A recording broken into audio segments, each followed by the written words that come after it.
You pathetic excuse for a boat owner. Join my HOA, or I'll destroy you. I'll have your slip revoked, your boat impounded, and you'll never dock in this marina again. That was the first thing I heard on what should have been a peaceful Saturday at Serenity Lake Marina. Yeah, I wish I was kidding. Her voice, Marisol Blackthorne in a neon pink blazer, hair like she'd lost a fight with a salon tornado, just echoed down the docks, and you could practically feel 200 boat owners freeze mid-coffee, mid-shore, mid-midlife crisis. People recording, others rolling their eyes, that kind of, oh, here we go again, tension in the air, sharp as the smell of diesel and salt water. Even the Marine Patrol looked uncomfortable, like they'd been dragged into a bad reality show. Me? I was just standing on my dock with a mug of Colombian roast, minding my own business, whistleblower, my 42-foot sailboat, rocking calmly behind me. Marisol was losing her mind because I refused to join her make-believe homeowners association. The funny part? She had no clue I was holding a piece of paper in my back pocket that would flip her entire world upside down in less than 3 minutes. A Marine Patrol officer tried to step in. "Ma'am, we can't arrest someone for not joining an HOA. That's not the law." She spun on him like a weather vane in a storm. "Officer Martinez, this man is a threat to our community standards." She started rattling off my so-called violations, claiming my boat didn't match her aesthetic guidelines, which was hilarious, considering last month she tried to shut down the marina store for having the wrong color awning. I'd had enough. I pulled out my phone, put it on speaker, and called Harrison. "Hey, can you let Ms. Blackthorne know about her marina access?" Harrison's voice came over crisp and clear. "Ms. Blackthorne, your marina access is revoked, effective immediately. Security will escort you off the premises. Any return will be trespassing." I swear, the silence was so deep you could hear seagulls cursing. Marisol's face went from rage red to paper white. For the first time in 3 years of her tyranny, she had nothing to say. Now, before I explain how a self-appointed marina queen blew up her own empire in 72 hours, let me ask, ever dealt with HOA madness? Or watch someone like Marisol get exactly what they deserve? Comment below, because I know I'm not the only one who's seen this movie before. Anyway, my name's Garrison Sterling. 6 months ago, I was just another corporate whistleblower. Yeah, the kind who rats out the CEO when $40 million gets shuffled through offshore accounts while good people get laid off for the budget. The FBI loved my documentation. So did the SEC. I got a payout of $8.7 million and, let's be real, a permanent ban from corporate America. Not a threat, a blessing.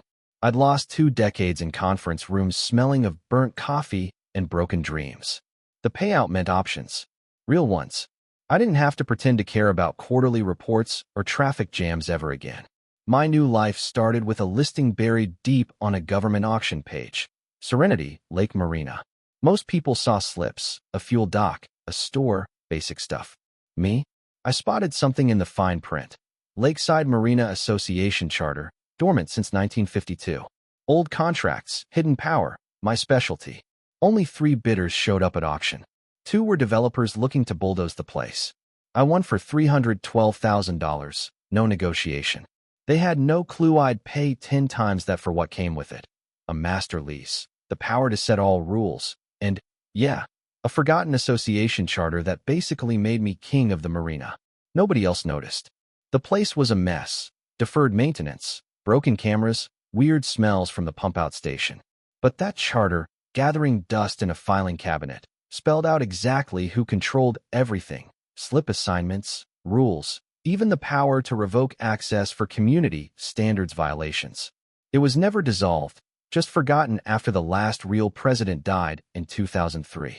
So, for a month, I stayed quiet, learning the rhythms. Dawn was for fishermen. Mid-mornings, the sailing crowd.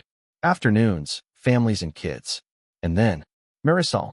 Every morning at 8:15, she'd roll in with Marina Boss plates on her Range Rover, acting like she owned the place.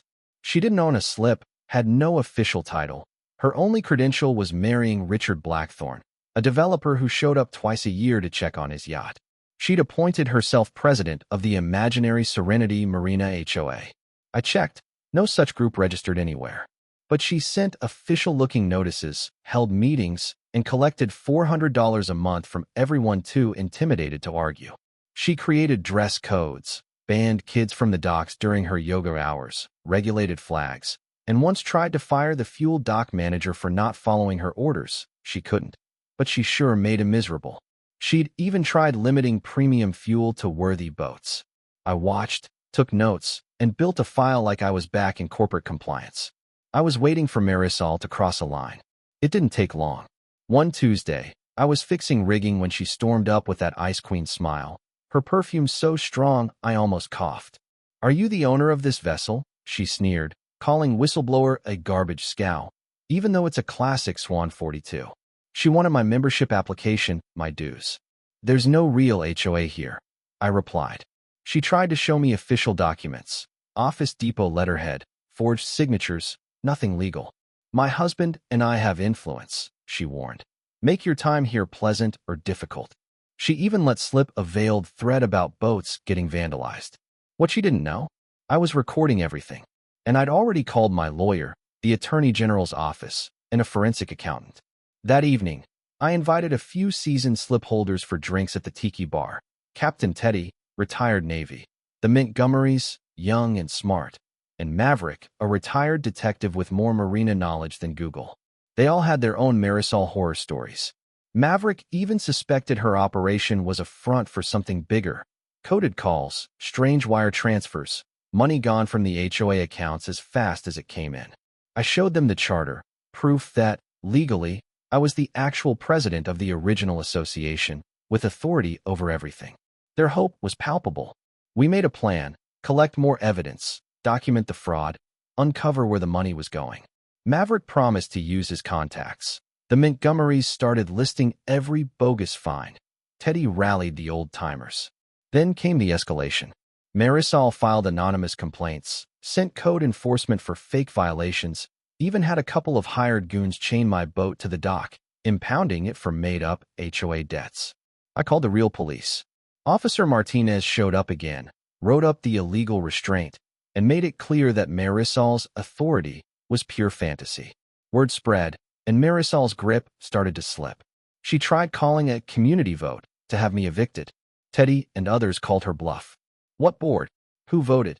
Her answers were laughable. Just her husband, and a mystery woman no one had heard of. That's when I made my move.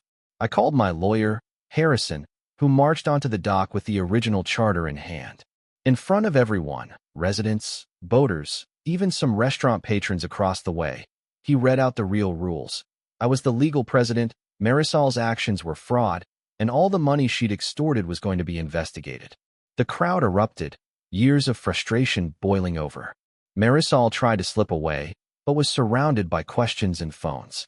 Her phone rang, the Godfather theme, because life really does have a sense of humor. She answered, and from 10 feet away we all heard a man, Mr. K, furious about a failed transfer. She looked terrified. Suddenly, her criminal empire felt a lot bigger and a lot scarier than just fake fines and dock rules. I offered her a deal, return the money, cooperate, and maybe avoid criminal charges. She said, "You don't understand what you're doing. These people don't accept failure." Teddy cut in. "You made your choice when you started stealing." My lawyer served her a formal trespass notice. Her reign ended with a lonely walk to her husband's yacht. Heels clicking, pride shattered. That's when I called the FBI. Agent Chun had been investigating this ring, fake HOAs, money laundering, across several marinas. Within half an hour, 3 black SUVs pulled up, agents everywhere, and Marisol was arrested in her pink blazer while 200 people recorded the moment. Best part? The FBI agent announced every penny would be returned, and thanks to our documentation, their criminal enterprise was finished for good. The marina exploded into celebration. Drinks, hugs, plans for the future. We held a real election. Teddy became president. The Montgomerys managed the books. Maverick handled security. I stepped back to just enjoy life as a boat owner. Marisol got 18 years in federal prison. Her husband ditched her. Volkov got life, and the marina was more alive than ever. Kids, families, laughter, actual community. No more HOAs, unanimous vote. One morning, months later, I sipped coffee on Whistleblower, watching sunrise glitter on the lake. Teddy saluted from his boat. The Montgomerys were prepping for a weekend sail. Robert was whistling at the fuel dock. Peace. What I'd come here for. Sometimes I'd think of Marisol in her cell, still convinced she was the victim, but I knew the truth. She lost everything because she couldn't stand not being in control. Her plaque was gone. In its place, a community of equals. Not bad, right? Funny thing, I even got a letter from the young security guard who'd helped chain my boat. He apologized, said he'd joined the Marine Patrol Academy, wanted to protect communities, not help destroy them. Sometimes, standing up to a bully creates ripples you can't predict. Justice does, too. Courage spreads. And that's the real story of how one fake HOA president finally met someone she couldn't intimidate. So let me ask, if you'd been in my place, would you have gone nuclear right away, or let her crash and burn on her own? Drop your answer below, because honestly, I want to hear how you would have played it. And if you've ever had to stand up to a Marisol, share your story. Let's keep those ripples going.